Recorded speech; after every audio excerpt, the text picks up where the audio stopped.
Okay, welcome to Simchat Yeshua Messianic Fellowship. This is the ongoing study in the book of Galatians. We are starting chapter 3 today. My name is Gene Keener, and you can reach us on the website simchatyeshua.org. Make sure it's .org. There's another Simchat Yeshua out there that uses .com. So we are .org, and that's SIMCHATYESHUA. And our website is there. You can pull down copies of the notes for all the stuff for the studies and everything, and the weekly bulletins for what we're not doing during this lockdown.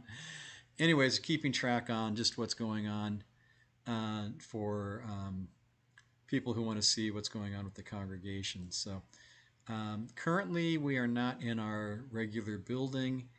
We're in California, and we have a mini tyrant who likes to keep churches, congregations shut down. I think he thinking himself superior for doing so. But short story long, we rent space, and so it's really not our place to choose what to do. We have to do with what what is given for us to do. So currently, we're not meeting in our regular place. We are doing an informal gathering at the park down the street from where we meet, and on Shabbat. But we're not doing anything formal except talking about the weekly reading schedule. So we're just hanging out and having lunch. It's a BYO thing, and that's sort of where we're at. You know what? Let me do this. Live chat was not yet popped out. So here we go. I think I have everything already set up here. So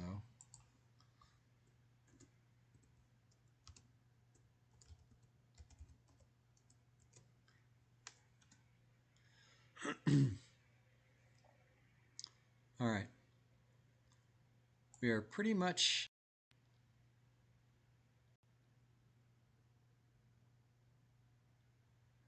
there we go. All right. Pretty much ready to go. I'm just going to let it, we're going to roll here for a couple minutes longer to let people on who want to be on.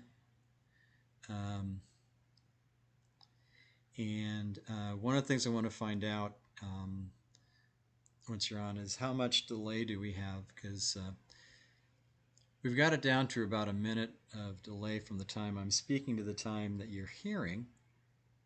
For some reason, the type-in chat works right on time, but the voice doesn't. And you'll notice that I don't have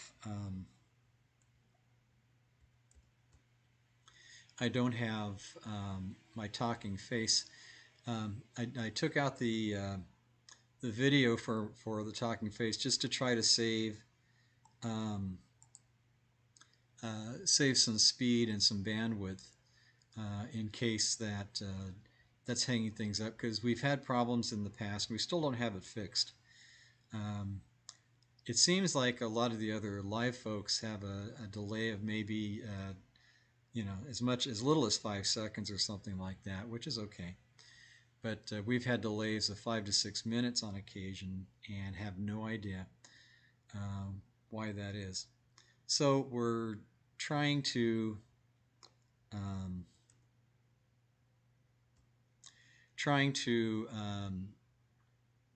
figure out the technology at the same time we're trying to. Oh, that was quick.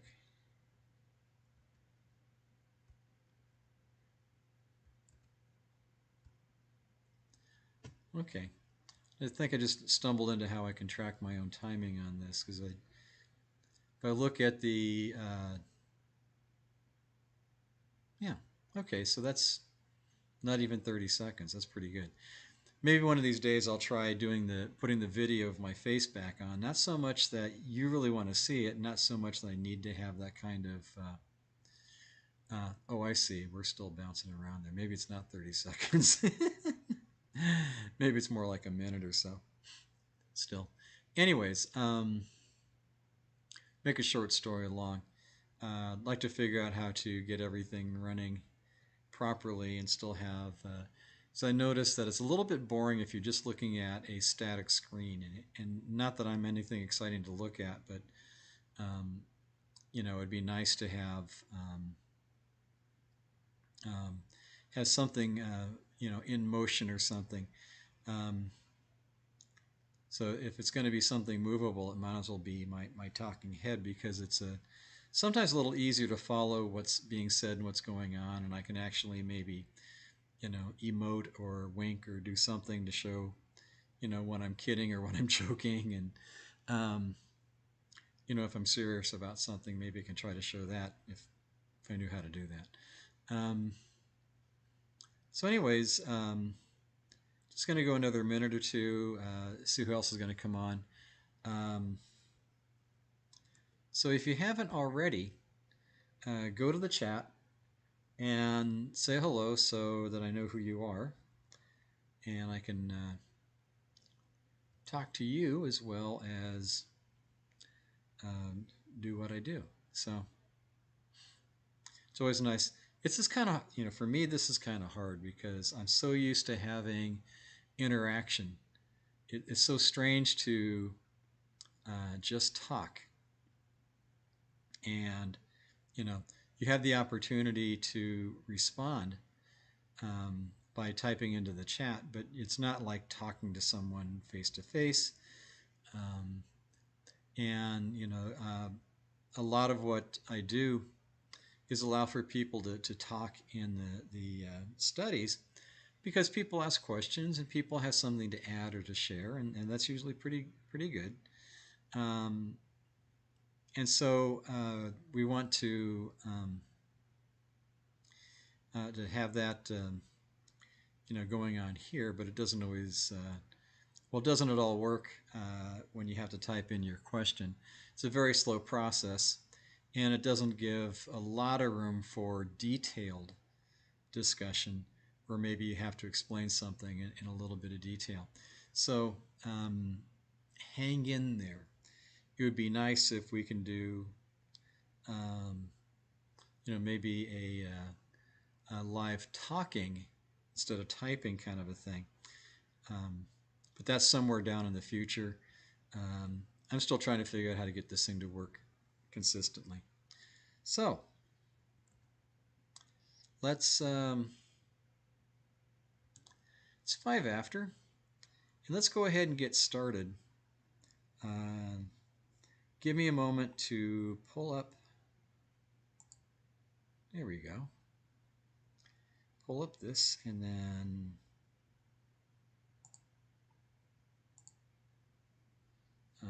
oops. And we can pull up that. Okay. We are in Galatians chapter 3. Just finished up 2 last week, and so we have a shift in what Shaul, that's Hebrew for Paul in English. They're actually not equivalent names. They probably sounded similar. It could be that Shaul, when outside the synagogue and outside of the community, would use a Gentile name like Paul, which is pretty common even to today. It's not completely unheard of that someone would have their natural Hebrew name that they use in the synagogue, but they have a Gentile name that they use for everybody else. And a lot of actors used to do that. You'd have various different actors that would have a name that everybody knows, but their actual Hebrew name, their actual birth name, is something quite different. So I'm somewhat of an equal opportunity namer when it comes to that. Sometimes I'll say Paul, and sometimes I'll say Shaul. Like I said, the words are not equivalent because they are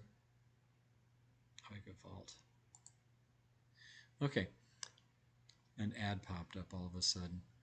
Um, uh, Shaul means ask. It's the root word is to ask. Sha'al is um, the noun word for a question. So Shaul would be asked of God.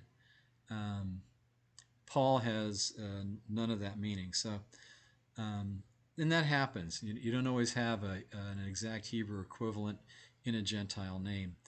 Um, so, anyways, so Paul goes on. He spends the first two chapters essentially defending his right to say what he's going to say from this point forward, especially with the opening line, which is not at all complimentary here in chapter 3. He's saying he has the right to do so, and he spent the first two chapters explaining how he has the right. First off, being called specifically by Yeshua, that makes him an apostle, and also being called by the Antioch congregation to go and preach the good news to the Gentiles. And that makes him an apostle as well. I suppose I'm going to have to repeat this pretty much every study, just because there are people and doctrines out there that really get heebie-jeebie about the word apostle. And some people swear that there were only ever 12 and there will never be another apostle.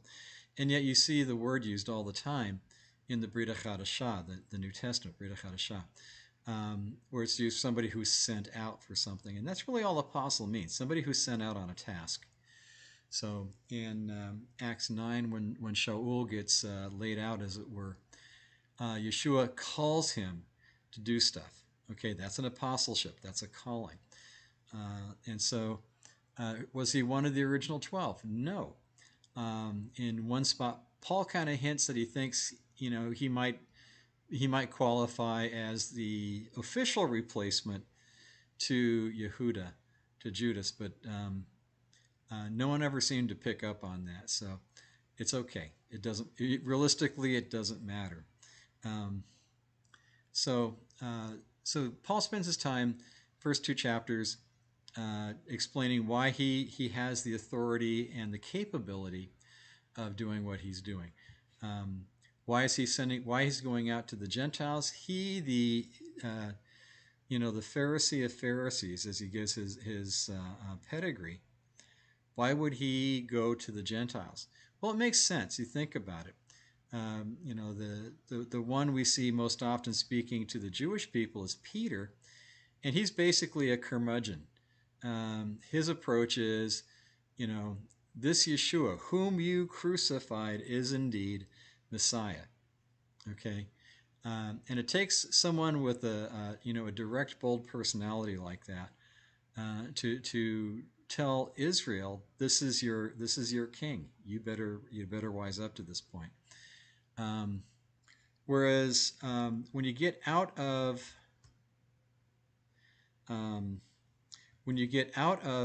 that that location and that culture, then you need something different, because now you're dealing mostly with Gentiles. I mean, there are Jewish people all over in every city and every town throughout the Roman world, but generally speaking, the Jews of the synagogue didn't want to mix much with the Gentiles outside of the synagogue because of the rank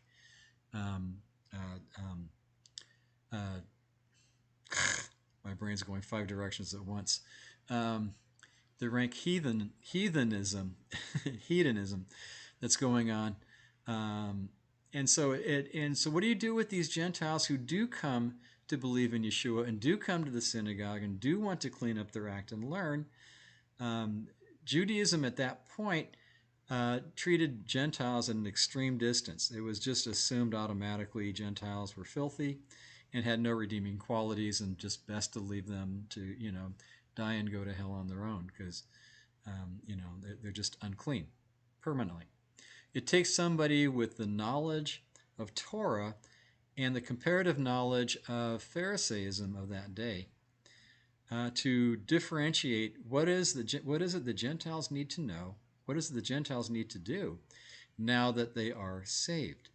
And that's what Paul writes about, and that's his basic message to Galatians. And so Paul starts off in chapter 3. Let's read the first 4 or 5 verses, and that's going to be our text for the day. Okay? Chapter 3, verse 1. It's up on the screen. You stupid Galatians. That's a nice way to start off. Great way to win friends and influence people. Who has put you under a spell? Before your very eyes, Yeshua the Messiah was clearly portrayed as having been put to death as a criminal. I want to know from you just this one thing. Did you receive the Spirit by legalistic observance of Torah commands, or by trusting in what you heard and being faithful to it? Are you that stupid?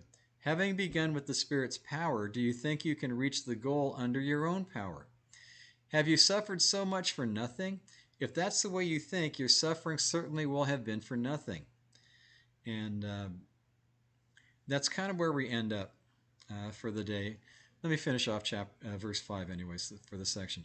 What about God, who supplies you with the Spirit and works miracles among you? Does he do it because of your legalistic observance of Torah commands, or because you trust in what you heard and are faithful to it? I'm sorry, we are going to do verse 5. Okay, so that's our text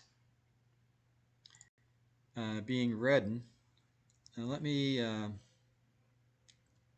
bring this up. Oops, where am I? There we are. Okay, and if you go to our website, simchatyeshua.org, you should have this handout as a downloadable. Also, our weekly bulletin, which doesn't have a whole lot on it right now, except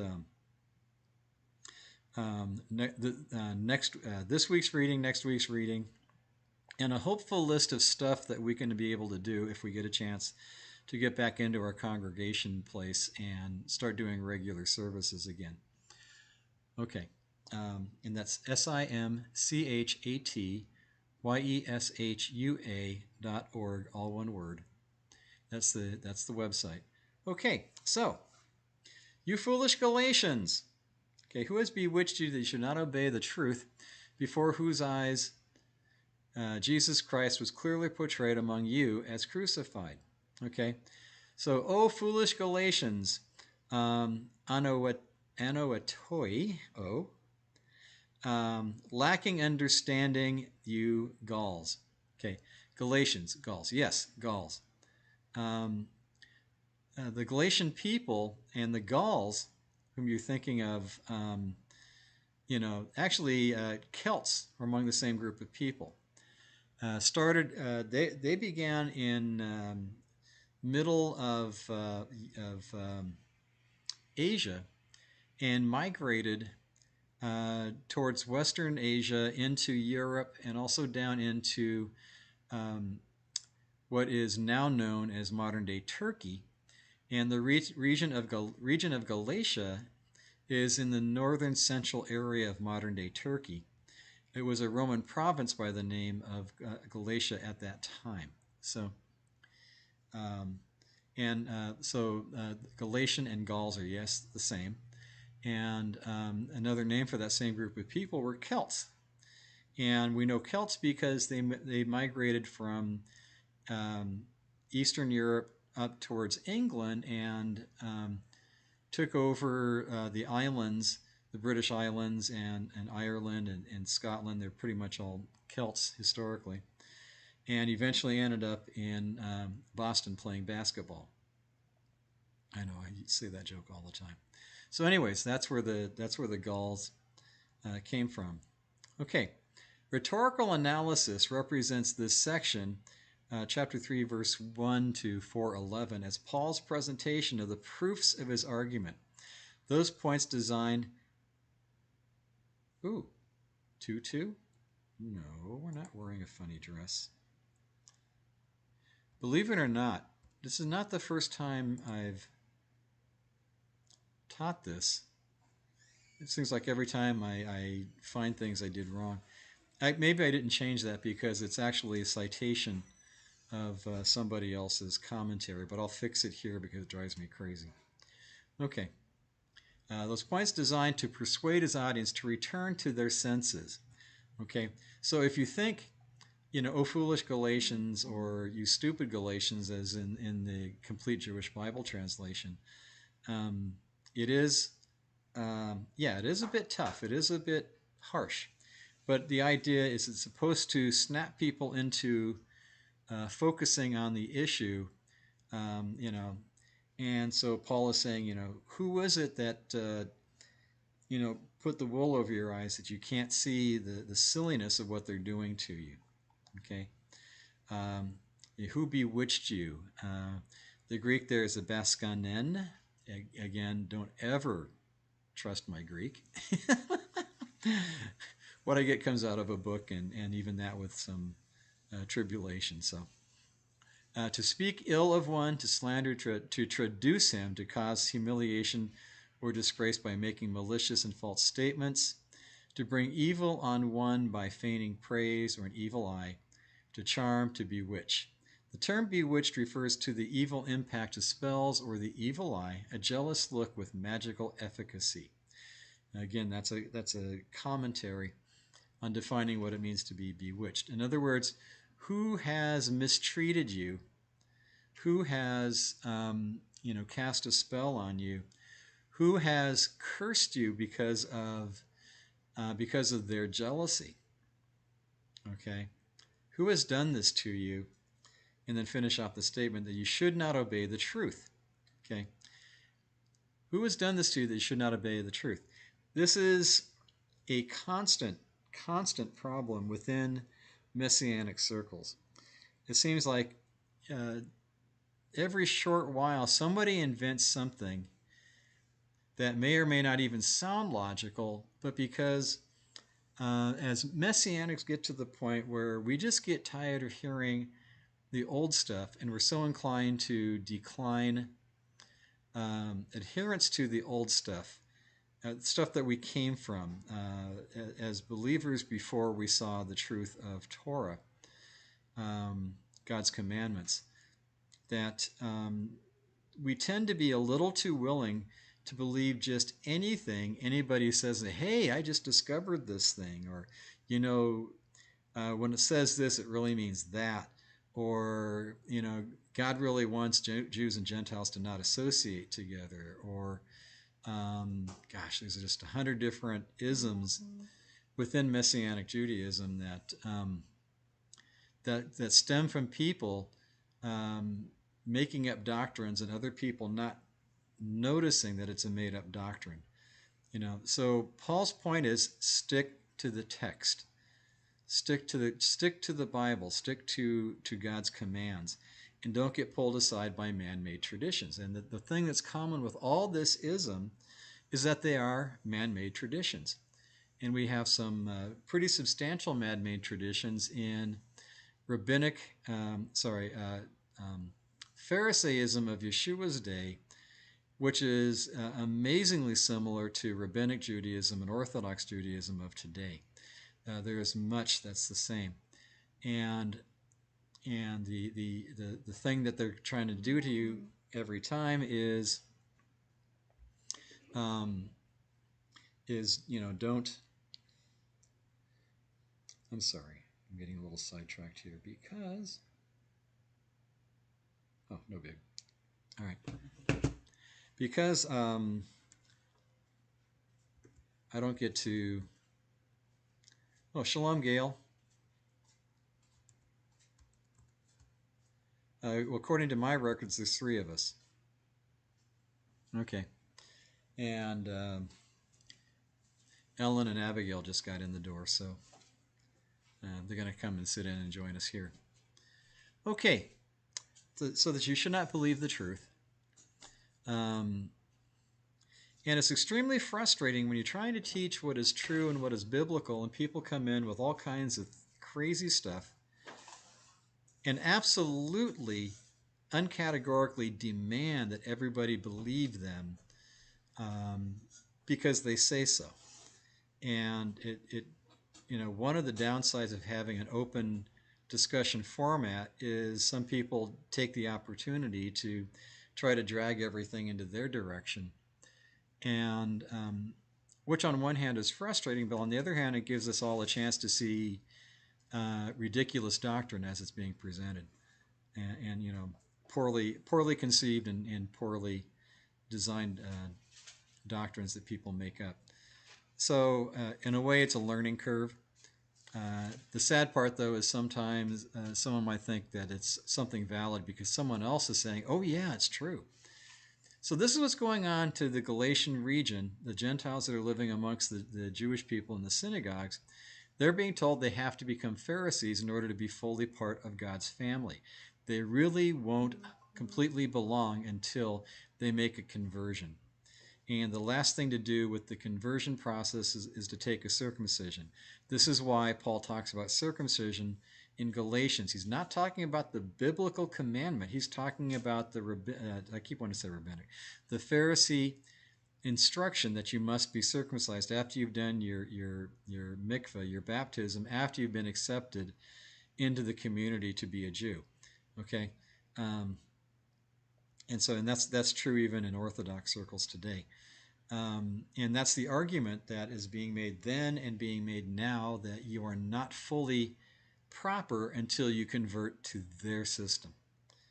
Okay, the problem with that is there's all sorts of downside, because once you make, keeping your word is very, very important to God. So once you make the promise that you're going to convert to Pharisaism or to Orthodox, you obligate yourself to doing everything that they tell you need to do, even the stuff that doesn't make sense and doesn't help you in any one way or another.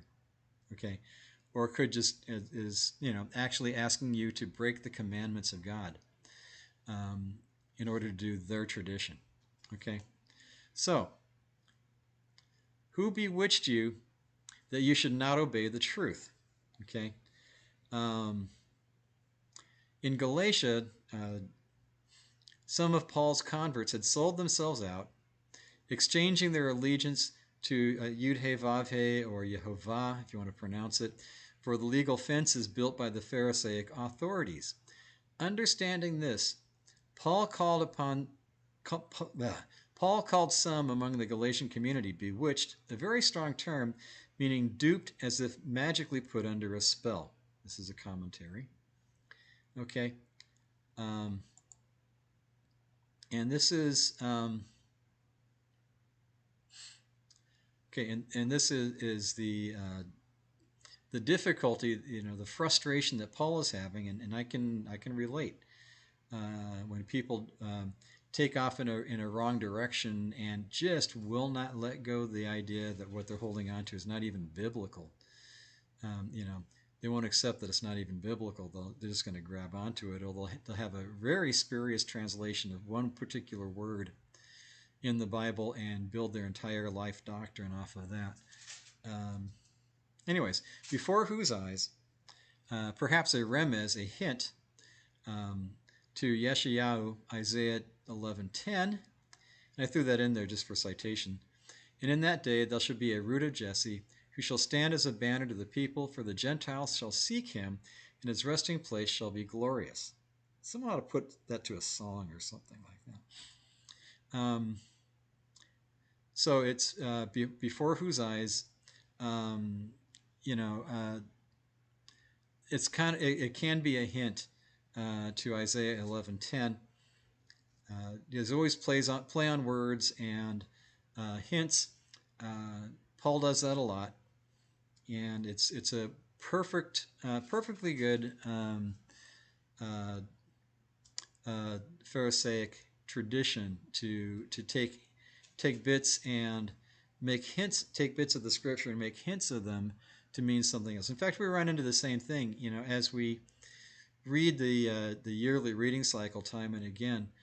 There's, as you grow and the connections get closer and more complex, you're going to notice that suddenly a phrase that you read tells you that to go find another spot with that same phrase or that same idea, because it's a conceptual or thematic connection. And so as you grow, you learn and you make these connections. So this is one of those. That phrase before whose eyes can be a hint back to Yeshayahu 11:10. Okay, another interpretation of "and to him and unto him shall the obedience, yichas, of the peoples be. Him to whom, this is a commentary on the commentary, by the way, him to whom the nations of the world will flock, kahalin, as it says, the root of Jesse that standeth for an ensign of the peoples, unto him shall the nations seek. Again, out of Isaiah 11:10, but this is quoted in Genesis Rabbah 99:8, a commentary on Bereshit, Genesis 49:10. Okay. Before your very eyes, Yeshua the Messiah was clearly portrayed by me, Shaul, as having been put to death on the stake as a criminal. Check out Matthew 10:38, which are for a reference, in your place. This is the central fact and the faith seed of born-again living. Its significance is unpacked in the next 4 verses and more generally in the rest of the letter. The main implication is that the Judaizers' legalistic rule following is a tragic exercise in futility. Back up to 221 for that. The Galatians should wake up from their stupor and not be taken in by it. This is a commentary by Dr. Stern. Excuse me. And so the idea is he's bringing out again, we should be smarter than this. We should be better than this. We already know what the truth is. Why are we letting ourselves get pulled aside because somebody says we're not good enough unless we do what they say? That's a real loser argument. We shouldn't be doing that.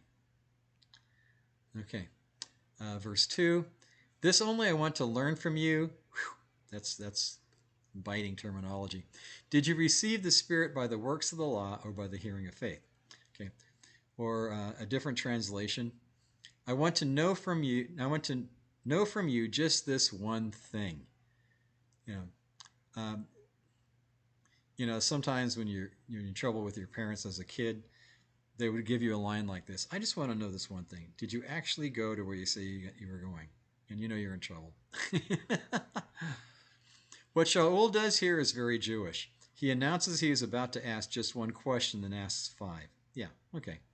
That's Dr. Stern's Yiddishkeit there.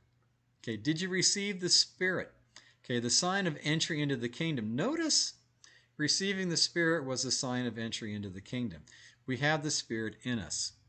Okay, and even if you do not have a clear, intimate experience of the presence of the Spirit in you, or you haven't been at it long enough to know for sure, this is the sign of being born again, having the Spirit within you. And if you're not sure about that, ask God to show you over and over and over again the Spirit in you and working in you, and the presence of the Spirit in you and around you, so that you can recognize that and catch that quickly and easily and understand this, because that is important to know. Because what happens is the misleaders come along and say, oh, you got the Spirit, that's wonderful, but you got to do this in order to be right. And that's where things go really south. Yes, God wants us to obey him, but no, we're not under an obligation to do everything just perfectly right this moment, and we're not under an obligation to do it some person's way of saying this is how you got to do it. So understand that we're not under compulsion to live by somebody else's dictates. Okay, not even the governor of California. Okay, citations: Acts 10:44-48, and also 1 Corinthians 1:22 and 5 verse 5. So here's Acts 10. Kepha, that's Peter, was still saying these things when the Ruach HaKodesh fell on all who were hearing the message. Remember Acts 10, the 3 sheets. What's the 3 sheets mean? Well, Gail's on, so I can quote her. She said, if the 3 sheets, the message of the 3 sheets is that anything that you can ingest is food, and then Peter is called to go to the Gentiles, that must mean that Gentiles are kosher for food.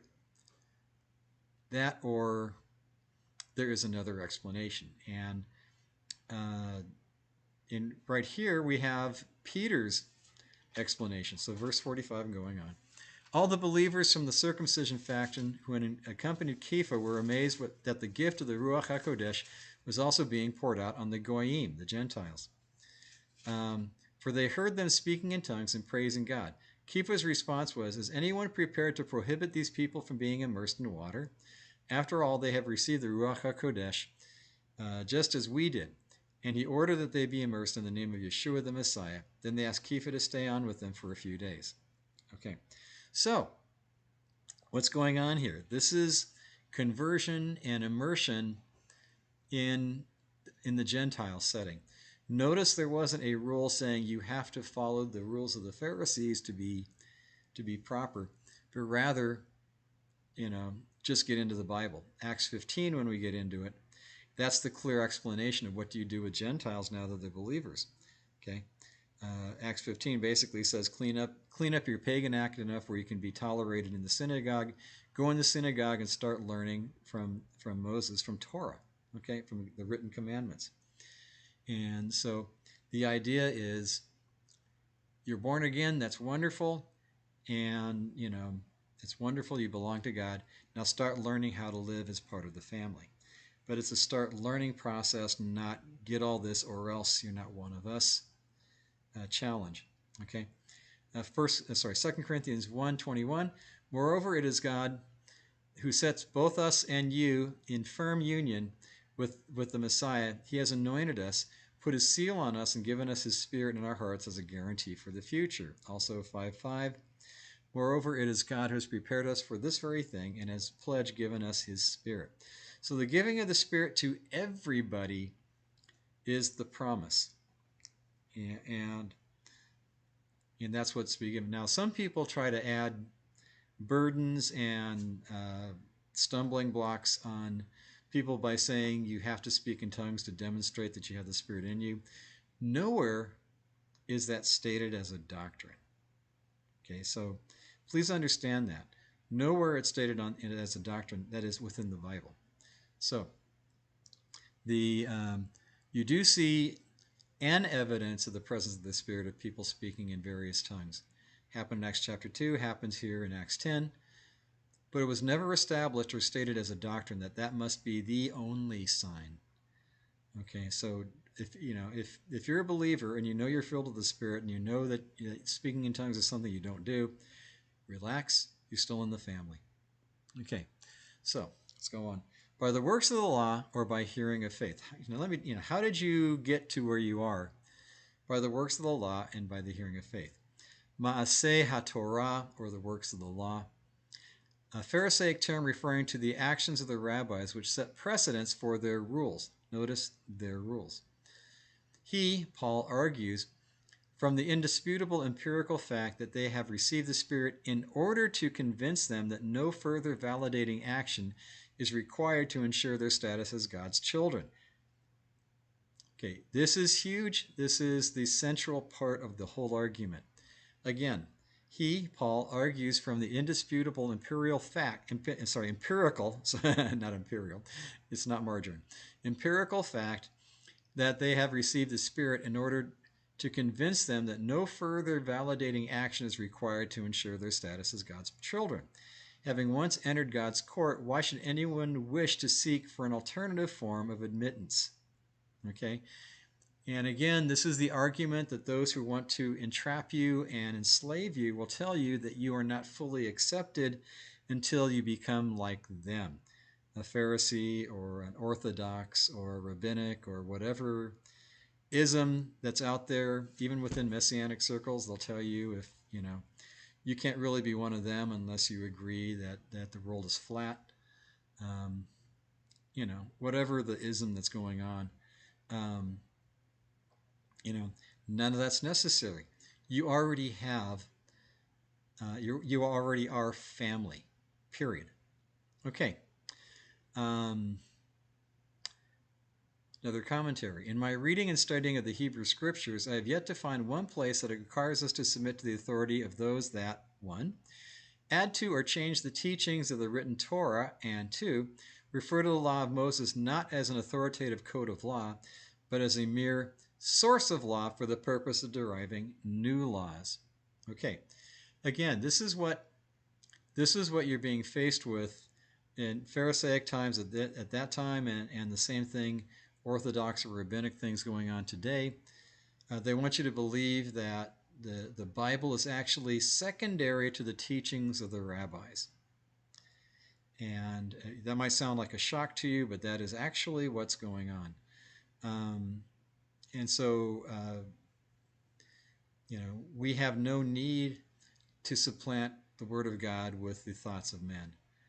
And so there's no, and regardless of how vaulted and intelligent and wise men may think of themselves, they're still not God. And they don't have the wisdom and knowledge and authority of God. Okay. The Holy Spirit, Ruach HaKodesh in Hebrew, was given through trusting in what was heard about the Messiah. Okay. And not through legalistic rule following. You notice that Dr. Stern really strains at a couple of definitions and terminology, because at the time he was pioneering kind of new ground and trying to explain things, trying to differentiate law versus law in the sense of God's commandments versus man-made rules. That's one of the reasons I don't use Pharisaic law as a definition. I usually say Pharisaic rules, because that way it clearly doesn't raise their lawmaking to the level of God's commandments. And we always want to make sure that we differentiate that. Any man-made instruction could be a good instruction, but it's still a man-made instruction. It doesn't raise itself to the level of God-breathed. Okay, the Holy Spirit, the Ruach HaKodesh, okay, we covered that. It was covered through trusting about what was heard, and not through legalism. Okay, not pursuing legalistic rules that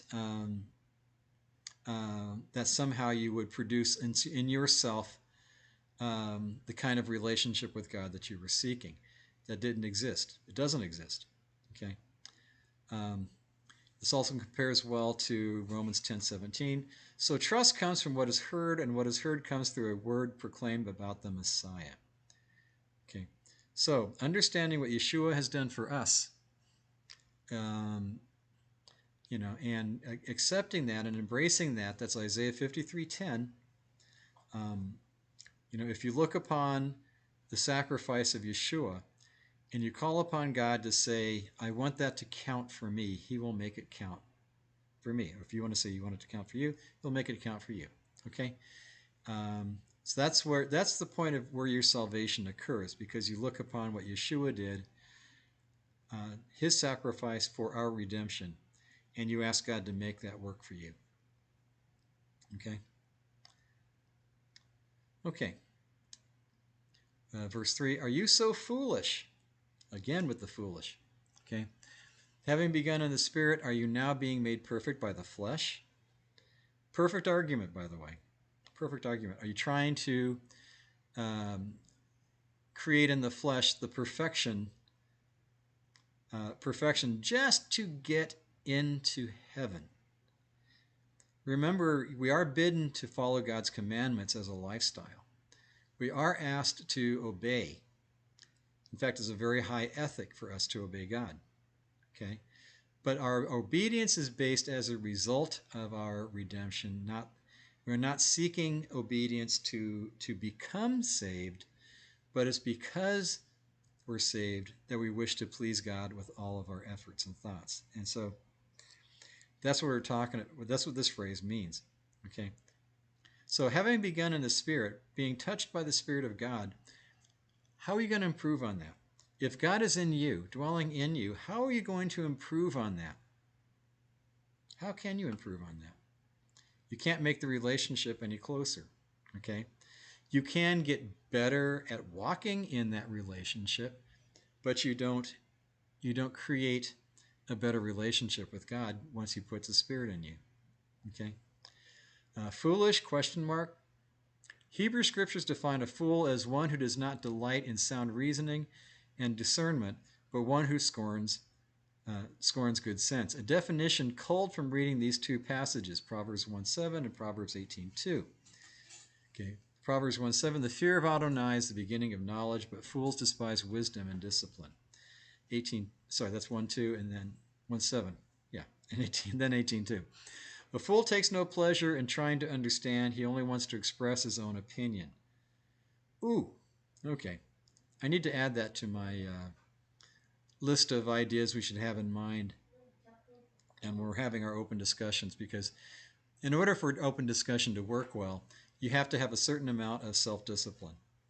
Okay, you have to decide, if what you're going to add actually adds something to the discussion, and then you have to learn to be quiet and stop talking. It's amazing how many people don't know how to do that. The advantage for me, of course, is I get to I get to do all the talking. Actually, during our discussions, you'll notice I don't insist on talking all the time. I actually like it when other people jump in and add what they can add. Okay, so are you being made perfect? Epiteleo, telos, okay, as in telephone, the root word in telephone, meaning being brought to perfection. If you have been filled with God's Spirit upon hearing the true good news, how can Pharisaism or rabbinic or Orthodox Judaism make you more saved and more acceptable to God? The clear answer is you can't. You're already there. Now, you can get better at the relationship by walking in God's ways, and that's highly, highly desired. But the creation of the relationship is entirely by God's gift. Okay? You have already received proof that Hashem has justified you through faith. Why are you looking for men's approval, that is, ritual conversion, circumcision, aka works of the law? Note, not talking about biblical commandments, including biblical circumcision. Okay, this is a commentary, but I want to extract that comment out. The phrase works of the law is actually, it means, it refers to the man-made rules of how we live our daily lives. And sadly, in the text, and even in Judaism and Pharisaism of that time, there's a lot of blurring the distinction between God's law and man's law, and they use the same word, Torah, for both. In Hebrew and in Greek, that's nomos. Both are translated as law in English, and the difficulty is context has to drive for you how to define which version of law you are reading. And so if the text indicates you're talking about the commands of God, then that's God's law. If the text indicates that you're talking about man-made rules, Pharisaic rules or Orthodox rules, then it's not God-made but man-made, and we should have a different regard for that. We teach it all the time. Tradition's good. Traditions are good. Traditions are fine because it can help you walk out the commands of God. But if you can't hang with that, that's okay. If you don't see a reason for it, that's okay. As Messianics, we wade through the Orthodox traditions of our day, and we accept some, we embrace some, and we leave a lot behind because it doesn't really help us. Okay. Verse 4. Have you suffered so many things in vain, if indeed it was in vain? I should go back and check.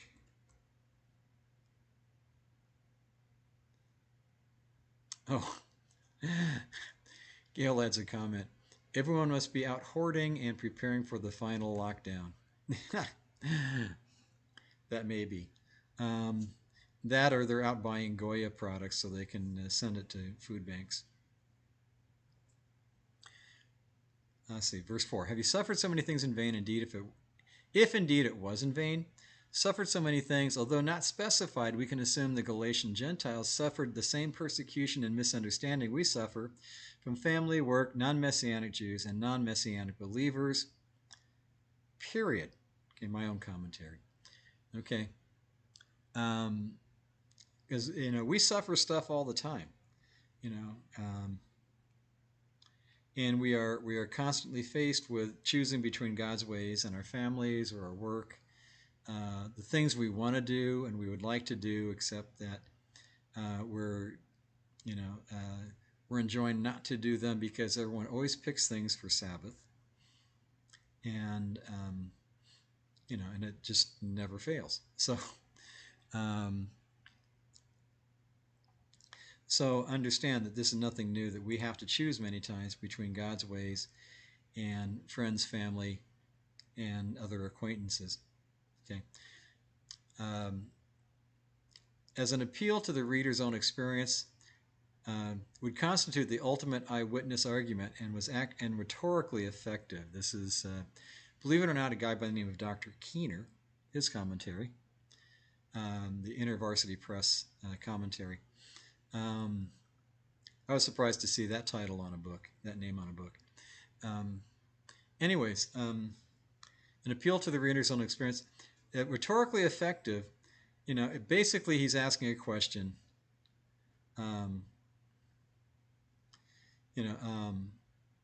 Asking a question that begs an answer. You suffered so much in vain. Was it really in vain? Because if you make the conversion to Pharisaism or orthodoxy, your relationship with the Messiah does become vain because you replace him with man-made stuff. And you replace Yeshua with the rabbis. And so, yeah, it can be in vain. Okay? Take a look at the next paragraph. If indeed it was in vain, if you chase different good news, then your efforts in the real good news are wasted. As Ezekiel 18:24. On the other hand, when the righteous person turns away from his righteousness and commits wickedness by acting in accordance with all the disgusting practices the wicked person does, will he live? None of the righteous deeds he has done will be remembered. For the trespasses and sins he has committed, he will die. Okay. And that's a pretty rough statement, but that's kind of the point. We have to be careful that we're not turning away from Messiah by trying to accommodate somebody else's religious requirements. Okay. Sometimes speakers will hold attention by presenting and then correcting a statement. Okay. And then my comment on that. I think this is a warning. Why should you suffer the persecution of being a believer only to throw away your perseverance to embrace Pharisaism just because they tell you that you need to? And that's the one thing I think is probably more frustrating than anything else when somebody picks up a bad doctrine and won't let go. The basic reason that they embraced it is because someone told them they have to embrace it. And for whatever reason, they won't believe me when I tell them, no, you don't need to embrace that. It's not correct. It's almost as if, I think somewhat in the Messianic circle, we're a little pre-wired to believe crazy and oddball things because, hey, let's face it, if you grew up Christian, and even up until recently you considered yourself, mainstream Christian, this whole idea of Sabbath and kosher and following God's commandments, actually doing them, was really, really crazy. Okay? And so I can understand that people might get sucked sideways because somebody tells them, oh yeah, this is true, you have to believe this. But you would hope that everybody is scholarly enough, sincere enough, and inquisitive enough to find out for sure if what you're being told is really true. And if all you're doing is reading their own proofs, you haven't dug deep enough. You have to find out for yourself. Because if all they're doing is giving you their proofs, then of course they're only going to give you what they want you to know, and they will never tell you, where the weaknesses are and where the holes are. So everything is, you know, that's why you test everything. That's why Paul commended the Bereans, because they went after I'm sorry, that was Luke who they went because they everything Paul said they judged against Scripture. That's a perfect way to do it. Okay, so the works of the law or by the hearing of faith. Is it by works, erg, of law, nomo, or by report, akoe, hearing, of faith? That's out of Englishman's Greek New Testament. It's the closest I can give you to a good translation. Okay. It's the same argument as in verse 2. Did you receive or was supplied the Spirit by observance of man-made rules or trusting in the good news? Okay. So how did you receive the Spirit? Okay, did you become a Pharisee before you received the Spirit, or did you receive the Spirit before even, we're told that you need to be a Pharisee?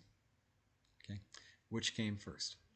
Okay, and if the Spirit came first, then you don't need the other as a slavish adherence to Pharisaism. Okay, last bit, another commentary. Paul continues to press his main point to the Galatians. You have already received acceptance into the family of God. You do not need man's approval and acceptance to be a part of Israel.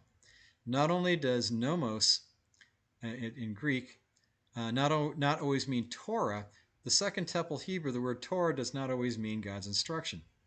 The Mishnah refers to the decisions from the Sanhedrin as the law going forth. So the use of the word law does not guarantee that you're talking about God's commandments. Okay, and the difficulty is that Paul used the word law, nomos in Greek, some form of nomos in Greek, at least 4 different ways. And he uses that same word, nomos, 2 different ways in his letter to the Galatians. So it's either meaning God's commandments, God's Torah, or man-made rules, the Pharisee rules, as the law, so which version is it? And so we got to look at context. Context will make it really nice and quick and easy. Once you understand 2 things, Paul will not contradict Yeshua, and he will not contradict Torah. So any instruction or any verbiage in Galatians where Paul is saying, we don't need this law. Okay, that's my way of saying it. You have to stop and think, okay, now, is he contradicting God's commandments? Oh, yeah, that's what it sounds like on the surface if you're thinking of God's commandments as law. Okay. Well, what if it means, the man-made rules? Okay, that makes sense, because Paul is straining on this point that we need not follow the man-made rules to be holy and righteous before a living God and walk with him in fullness of holiness. Okay, we don't need the man-made rules. So that's basically the point. Okay, that's all I have for today. So any questions, comments, rebukes?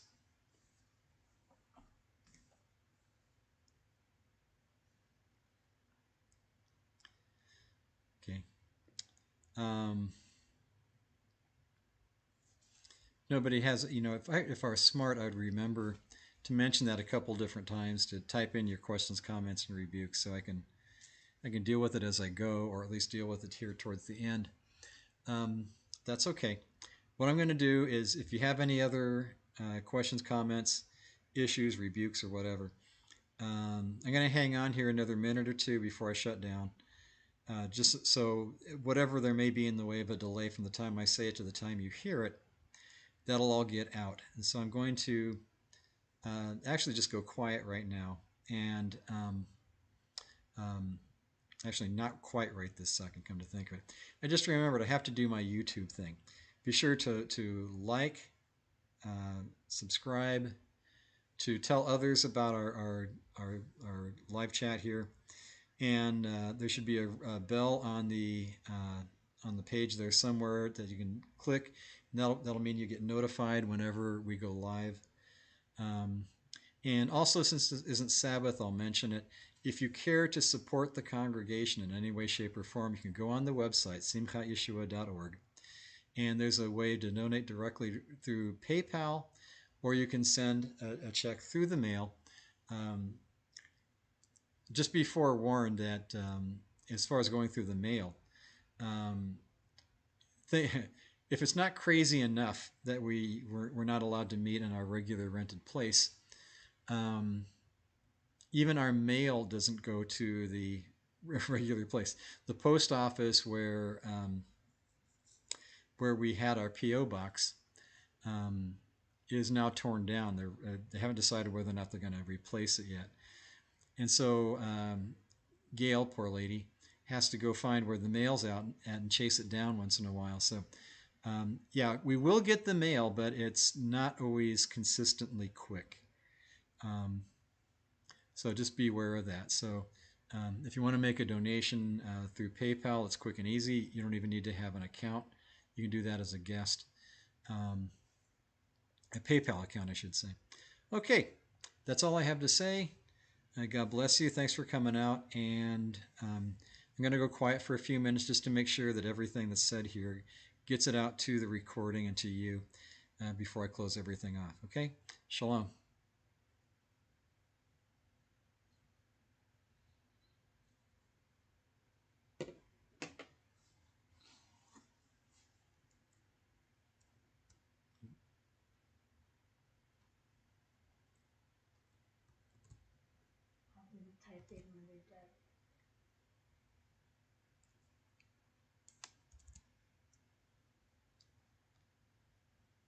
Either way.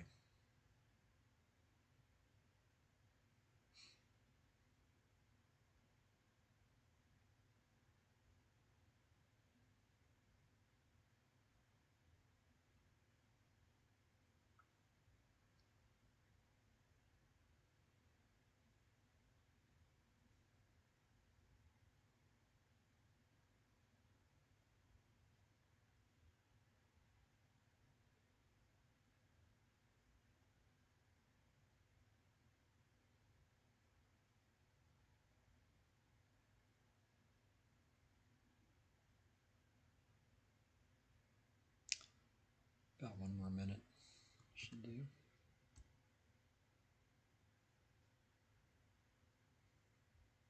I think.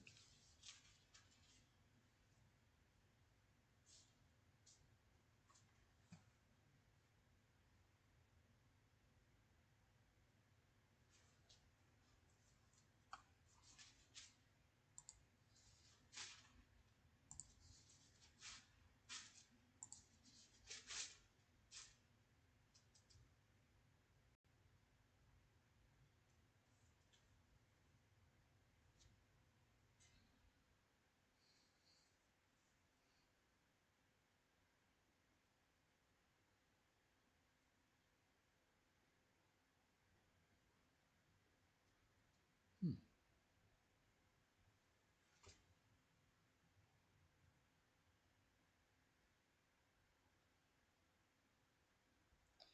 Okay, so it's maybe 30 seconds.